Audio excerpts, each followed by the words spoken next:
Bom dia, segunda série. Iniciando a gravação da aula de hoje, dia 6/8, revisão sobre romantismo prosa. Nossa aula de hoje irá utilizar o caderno de atividades. Iremos fazer uma revisão utilizando as páginas do caderno de atividades, volume 2, páginas 13 e 14, e correção das questões que se encontram nas páginas 14 a 17. Então, vamos lá. Romantismo em prosa. Vamos relembrar alguns aspectos do romantismo em si, para a gente poder depois relembrar o romantismo em prosa. Quando a gente fala de romantismo, a primeira coisa que a gente lembra, que a gente pensa, é essa ideia aí de ser um período que surgiu com o objetivo de criar uma identidade brasileira. Ou seja, criar costumes que pudessem ser utilizados dentro das produções literárias da época. Não são costumes, criar costumes no povo não, tá, pessoal? Criar costumes que seriam abordados. Por exemplo, criar um romance que teria como objetivo valorizar a cor local, valorizar o modo de se vestir, valorizar os costumes. Então, se cria tipo um aparato, normas, regras para enfatizar determinados aspectos nos romances da época. No geral, o romantismo é para a gente o ápice do desenvolvimento da literatura no Brasil, né? Porque a preocupação do momento era mostrar a cor local, mostrar os costumes, enfatizar como a burguesia estava controlando socialmente naquela época. Nós temos ali um período que se divide em produções imensas, produções de caráter, né, de valor literário importantíssimos, de caráter social e até mesmo de caráter de cunho nacional, de exaltação dos elementos nacionais. Então, nós temos um período aí importante dentro da história da literatura brasileira em si. E o romantismo ele vai se dividir por uma questão didática apenas em romantismo poesia, romantismo prosa. Dentro da parte da poesia, nós estudamos as 3 gerações, que estavam lá no capítulo 11, né? Já discutimos bastante sobre isso. E dentro da prosa, nós tivemos o desenvolvimento dos romances, tanto que o período é chamado romantismo, porque é a época de surgimento do romance, tanto na Europa quanto aqui no Brasil. E o desenvolvimento do teatro. Também temos aí o desenvolvimento dos contos. Há uma preocupação aí em retratar os costumes da burguesia, em retratar, né, o índio como herói, em retratar as regiões do interior do país e os acontecimentos históricos. Então, partindo desse princípio aí, nós vamos destacar o seguinte. O romance romântico ele foi amplamente aceito pelo público leitor da época, obtendo grande sucesso, visto que funcionava como que a gente chamava os romances da época, que nomes se davam aquelas produções da época? Manual de instrução da vida burguesa. Ou seja, os romances surgiram com esse fim, né, funcionar como instruções para o comportamento burguês. Vale destacar, segunda série, que os primeiros textos surgidos aí surgiram em forma de folhetins. Por isso que foi importante o papel ali da imprensa na época, porque os primeiros textos foram publicados em jornais, trechinhos nos jornais, como o que nós conhecemos hoje, capítulos de novelas. Então, a imprensa favoreceu o desenvolvimento desses primeiros romances, que surgiram primeiro em forma de folhetins, depois em forma de literatura encomendada, que eram aqueles livros, né, que eram produzidos de acordo com as exigências, da corte portuguesa, né, percorre-se o interior do país, a partir das informações trazidas ali se produz um livro, ou verifica-se os costumes da corte e a partir daí se produz um livro, uma obra. Então, nós temos ali alguns fatores que vão contribuir para o desenvolvimento da prosa, como a urbanização do Rio, né, o desenvolvimento aí da imprensa, né, favorecendo o surgimento do folhetim, e o sentimento nacionalista, que estava voltado para enfatizar a cor local. Então, esses 3 aspectos aqui, eles favorecem para a gente o desenvolvimento da prosa. Vale lembrar que, apesar de nós termos o teatro e o conto, o que se desenvolve nessa época e que ganha repercussão é o romance. Então, lembrando aí, no geral, das características dos romances. O primeiro romance publicado, ele foi um romance que não ganhou muita ênfase. É um romance de Teixeira Souza, chamado O Filho do Pescador. Foi um romance que acabou ficando esquecido, deixado de lado, não chamou atenção e não foi considerado, assim, o começo do romantismo. Mas foi o primeiro livro escrito dentro dessa época aí. Nós vamos caracterizar, né, destacar, vamos dizer assim, como a primeira obra romântica que diz pra gente, agora sim, nós temos um romance com características do romantismo. Qual é a obra? Vamos lá ver se vocês lembram. Qual foi? A primeira obra que a gente diz, a partir daí sim, nós temos o primeiro romance publicado e nós temos um romance que traz pra gente, isso aí, Fernandinha, a Moreninha, muito bem. A Moreninha, de Joaquim Manuel de Macedo. Apesar de já termos O Filho do Pescador escrito e publicado, mas o livro que ganha repercussão mesmo é A Moreninha, de Joaquim Manuel de Macedo. Então, o romantismo, né, as obras da época estavam voltadas para representar a cor local, a questão do indianismo, né, destacar as tradições, o sentimento de liberdade, a relação do índio com a natureza. Há toda uma valorização do passado histórico, por isso essa questão da identidade, valorizar os nossos costumes, valorizar o contato com as nossas raízes. Há uma preocupação de idealização, e aí eu quero destacar com vocês que 3 elementos são idealizados aqui no romantismo: o amor, a mulher e a pátria. São os 3 elementos idealizados e exaltados aqui. Um objetivo na narrativa, que era distrair, descontrair, não pretendia em momento nenhum gerar reflexões profundas. Não era um romance de análise, um romance psicológico, mas um romance que buscava exatamente levar o povo à distração. E a partir daí inserir os costumes, né? Lembrar que era um manual de instrução.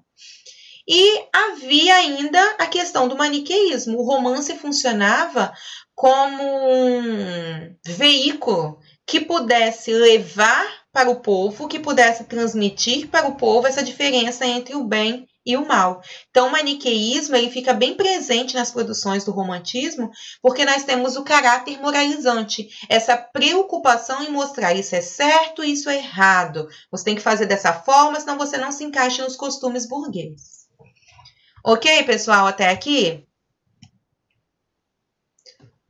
Com relação aos romances que vão surgindo ali, nós vamos identificar 4 categorias de romances. Os romances urbanos, romances regionalistas, indianistas e romances históricos. Vale destacar que nós teremos vários escritores nessa época.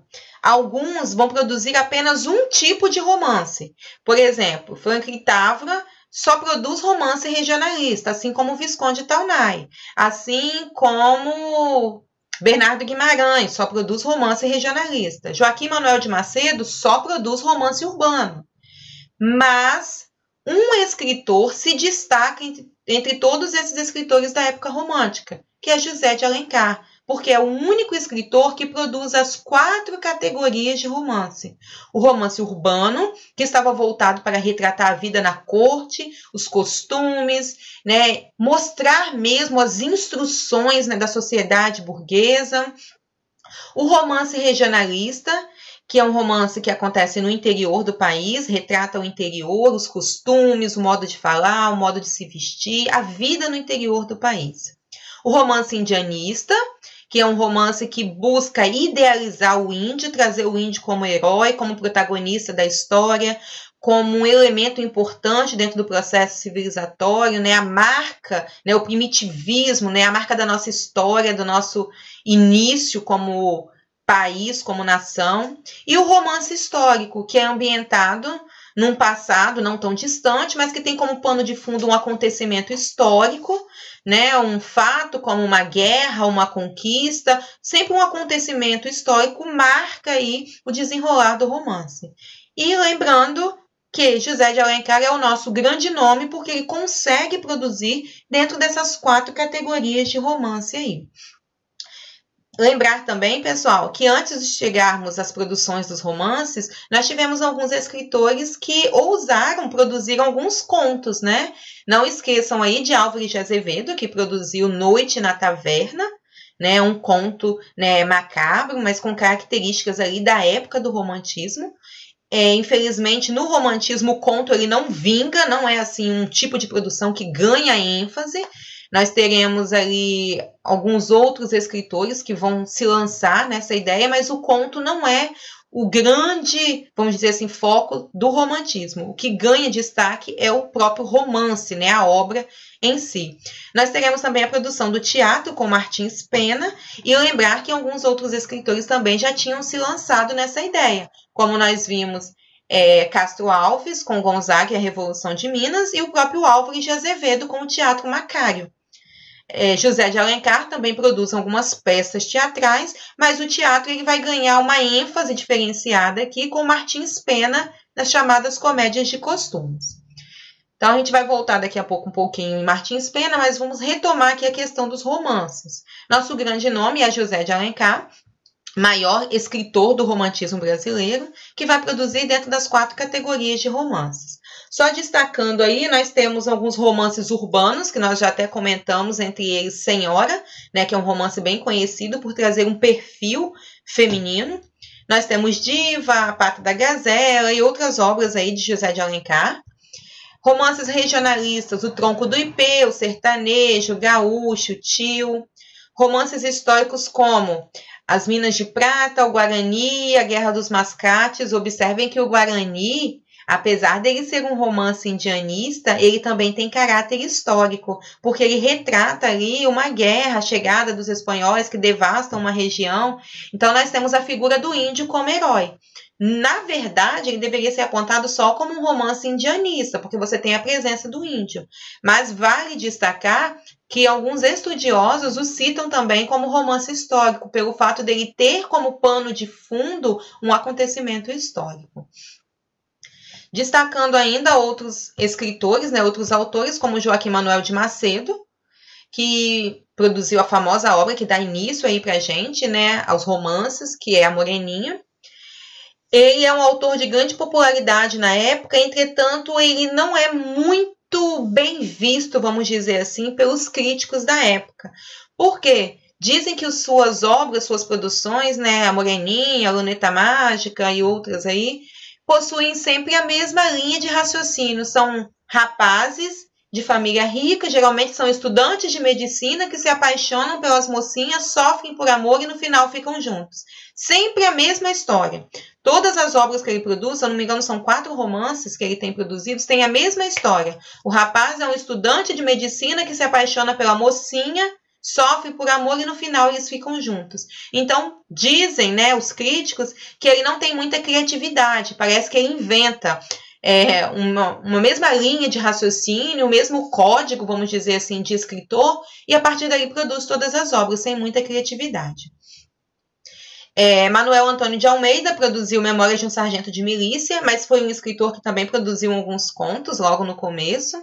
Bernardo Guimarães produziu o famoso, né, romance A Escrava Isaura, né, que virou novela, é bem conhecido, que traz para a gente um final feliz, e em contrapartida ele escreve O Seminarista, que já traz um final trágico, que não é característica do romantismo, né? A gente sabe que o romantismo ele tem a ideia do felizes para sempre. Quando alguém morre, como acontece com Iracema, é porque? Qual é o motivo da morte? Eu comentei isso com vocês. Geralmente o romantismo traz para a gente a ideia de felizes para sempre. Tudo vai terminar bem. E quando alguém morre é por quê? O que acontece? O que leva à morte? Qual o objetivo da morte em um romance romântico? Isso fez algo que foge dos costumes. É como uma punição. A morte ela é resultado pelos erros. Isso acontece com Iracema, né, que trai o seu povo por amor a um branco, né, a Martim, né, um português. Então, ela sofre com isso, ela padece, ela paga com a morte. E isso acontece também em Lucila, que eu já comentei com vocês, em que Lúcia ela é castigada, vamos dizer assim, porque ela era uma prostituta e resolve se tornar uma mulher decente, resolve se juntar a um homem e ter um filho, e a sociedade não ia aceitar isso. Então, a gravidez dela, né, a maternidade, seria um erro, portanto, ela é punida com a morte. Então, nunca se esqueçam disso. A nossa ideia no romantismo é exatamente mostrar o felizes para sempre. quando acontece a morte, quando acontece o sofrimento, ela tem um motivo, que é exatamente mostrar a punição. Continuando, então. Visconde Taunay, que escreveu Inocência e a Retirada de Laguna. A Inocência foi uma obra que nós comentamos também, que trouxe para a gente o conhecimento do sertão, né, do interior do país. E Franklin Tafra, que escreveu a obra O Cabeleira, que foi uma obra regionalista que retratou para a gente o ciclo do cangaço ali, né, uma representação do surgimento, não é o ciclo, mas do surgimento do cangaço, os primeiros cangaceiros ali no Nordeste. Então, com relação a produções em prosa, lembrar que o romance é o que se destaca. Nós teremos grandes nomes, mas não podemos esquecer que aquele que ganha destaque é José de Alencar. E Joaquim Manuel de Macedo ganha destaque pelo fato de ter publicado, né, A Moreninha, que é a obra que dá o pontapé inicial para a gente no surgimento dos romances românticos. Com relação ao teatro, lembrar aí daqueles que eu já comentei com vocês, que já tinham se lançado, né, a produção. Nós tivemos ali Castro Alves, nós tivemos o próprio Gonçalves Dias, que escreveu uma obra chamada Leonor de Mendonça. Entretanto, o teatro mesmo no Brasil, ele é reconhecido, né, como o início do teatro no Brasil com o teatro romântico de Martins Pena, voltado para as comédias de costumes, que eram comédias que buscavam satirizar os costumes da sociedade burguesa da época. Algumas obras ganham destaques, como O Noviço, que nós lemos um trechinho na aula passada, e O Juiz de Paz na Roça, Judas em Sábado de Aleluia, Quem Casa Quer Casa, O Inglês Maquinista, que são obras que retratam exatamente os costumes da sociedade burguesa da época, ou um acontecimento, ou um fato, ou exatamente situações embaraçosas em que a burguesia se metia e que, portanto, merecia ênfase, merecia destaque. Ok, pessoal, até então? Falei muito rápido, deu para acompanhar, tá ok? Tudo ok? Alguma perguntinha? Alguma perguntinha? Podemos ir para a correção das atividades, então. Então, vamos lá. A partir da página 14, o romance é um gênero literário que veio a se desenvolver no século XIX, não é isso? Ok, Alice. O romance, no romantismo, ele se desenvolveu no século XIX, retratando, sobretudo, o mundo burguês, porque era muito comum publicar-se em partes nos jornais na forma de folhetim.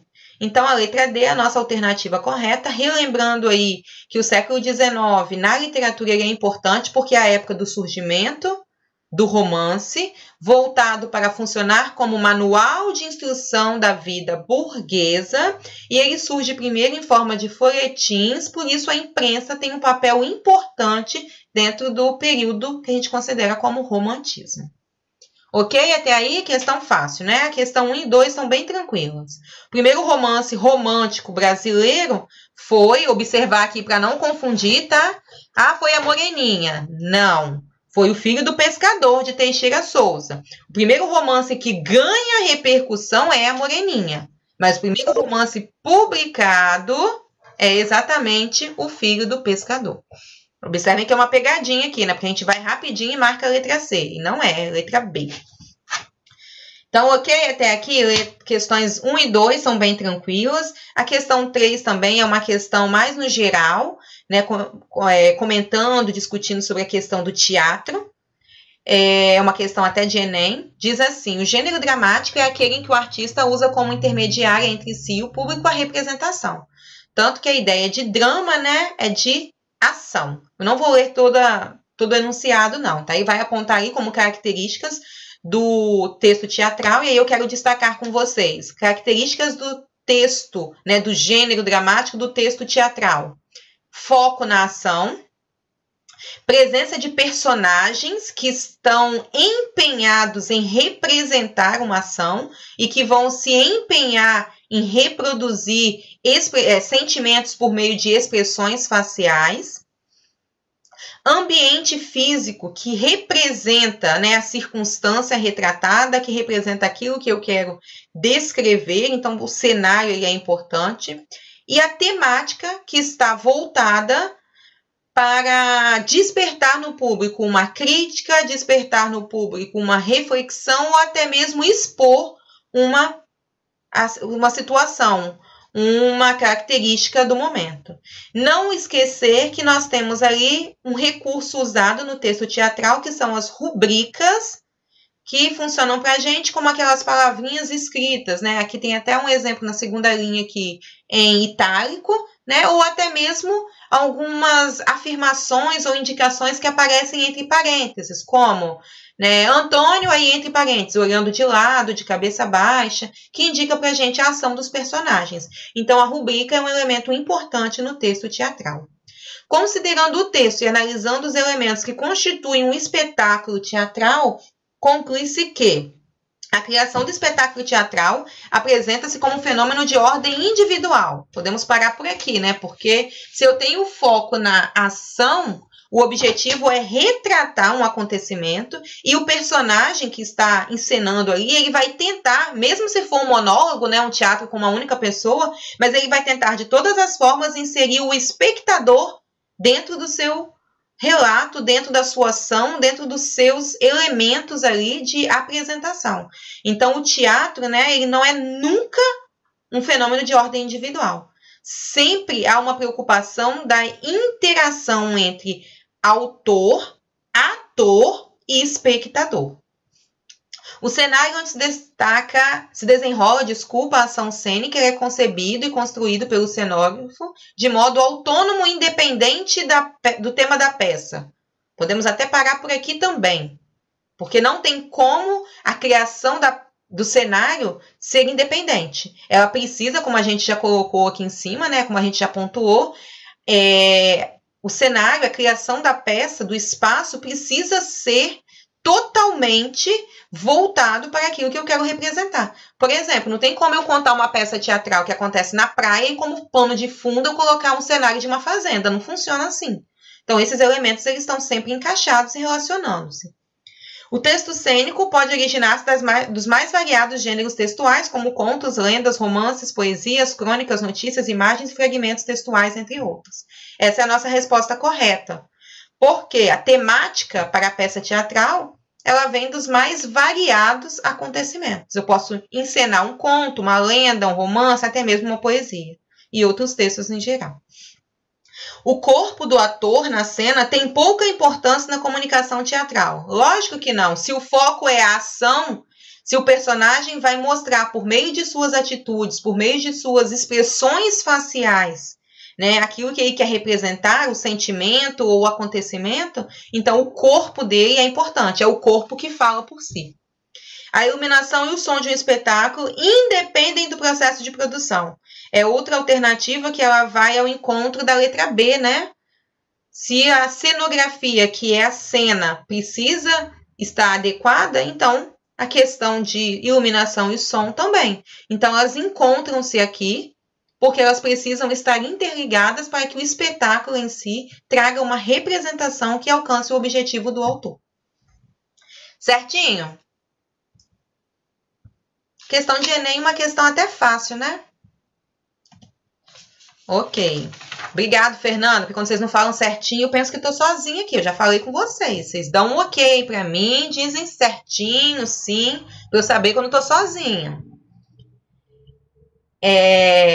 Questão 4. Também uma questão de Enem. Fabiana, arrepelando-se de raiva, olha só a rubrica aqui, ó. Ora, eis, aí está para que se casou meu filho e trouxe a mulher para minha casa. É isto constantemente. Não sabe o Senhor meu filho que quem casa quer casa. Já não posso, batendo com o pé. Um dia arrebento e então veremos. É um trechinho de uma peça teatral, né, de Martins Pena, Quem Casa Quer Casa. Observem que Fabiana está discutindo, questionando o fato do filho ter casado e trouxe a esposa para morar dentro de casa. Então, nós temos aqui destacado o arrepelando-se de raiva e batendo com o pé, que mostram para a gente as atitudes de indignação da Fabiana. As rubricas em itálico, como as trazidas no trecho de Martins Pena, em uma atuação teatral, constituem exatamente o quê? Necessidade, porque as encenações precisam ser fiéis às diretrizes do autor. Possibilidade, porque o texto pode ser mudado, assim como outros elementos. Preciosismo, porque são irrelevantes para o texto ou para a encenação. Exigência, porque elas determinam as características do texto teatral. Ou imposição, porque elas anulam a autonomia do diretor. O que vocês marcaram aí? Alternativa correta, letra... E aí, segunda série? Letra B. Muito bem, Fernanda. Por que letra B? Porque é uma possibilidade. Assim como eu poderia colocar que ela está batendo o pé, eu poderia dizer também que, de raiva, ela poderia estar gritando, ela poderia estar se descabelando. Então, é uma possibilidade. Porque o texto ele pode ser mudado aqui de acordo com o que eu quero que ela represente. Fabiana arrepelando-se de raiva. Se ela está com raiva, ela pode bater o pé, ela pode gritar, ela pode espernear, ela pode quebrar alguma coisa. Então, depende muito do momento. Pode ser mudado de acordo com aquilo que eu quero representar. Questão 5. É uma questão crítica do Enem, é uma questão que fala sobre a digitalização de obras do escritor José de Alencar. Eu vou deixar para vocês fazerem essa daí depois, tá? A resposta é a letra D. A digitalização dos textos terá importante papel na preservação da memória linguística e da identidade nacional, porque é uma questão mais de interpretação. Então, eu vou fazer as demais que estão voltadas aí para a teoria do romantismo. Ok? A questão 5, a resposta é a letra D de dado. Alguém quer perguntar alguma coisa? Teve alguma dúvida com relação a essa questão? É mais uma interpretação, né? Beleza, então. Questão 6. Ao que diz respeito ao romantismo brasileiro, é possível afirmar que Gonçalves Dias foi o principal poeta do romantismo brasileiro. Gonçalves de Magalhães, desculpa, foi o principal poeta do romantismo brasileiro, responsável por inaugurar a escola romântica no Brasil, com a publicação de A Confederação de Tamoios. Então, vamos lá. Essa alternativa está errada. Ele não foi o principal poeta. Ele pode ter sido um dos primeiros, mas o principal não. E outro, ele não inaugurou o romantismo no Brasil com a Confederação dos Tamoios. A obra que dá início ao romantismo é Suspiros Poéticos e Saudades, de Gonçalves Dias, e não Gonçalves de Magalhães. Ok? Então, nós temos aqui, ele não foi o principal, ele foi um dos primeiros. E a obra que inaugurou o romantismo foi Suspiros Poéticos e Saudades.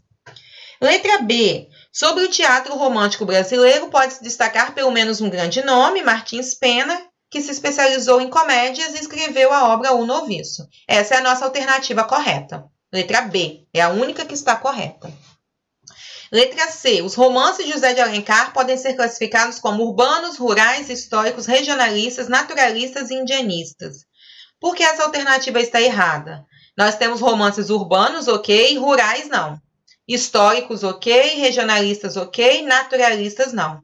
E temos indianistas. Então, vocês podem riscar na apostila de vocês romances rurais e romances naturalistas, porque não fazem parte das classificações de romances, nem de José de Alencar e nem de nenhum outro escritor. Os romances são classificados em urbanos, históricos, regionalistas e indianistas. Letra D. Sobre os romances indianistas de José de Alencar, é possível afirmar que eles são representativos da cultura brasileira, uma vez que os casais protagonistas são sempre constituídos por uma mulher branca e um homem indígena como Ceci e Peri. Errado por quê? Iracema não é uma mulher branca, Iracema é uma indígena. Então, essa ideia de são sempre constituídos. O erro da afirmativa encontra-se aqui. Não são sempre constituídos por uma mulher branca e um homem indígena. Aí destacar a questão de Iracema, que nós temos o contrário, uma indígena e um homem branco. Letra D. Letra E, perdão. Castro Alves é também conhecido como poeta dos escravos. Ok, até aqui. Alguém por acaso marcou nessa questão 6 a letra E? Alguém ficou em dúvida e assinalou como correta a letra E? Gostaria de saber, só para eu poder entender.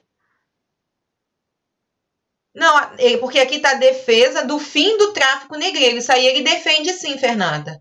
O erro não está ali.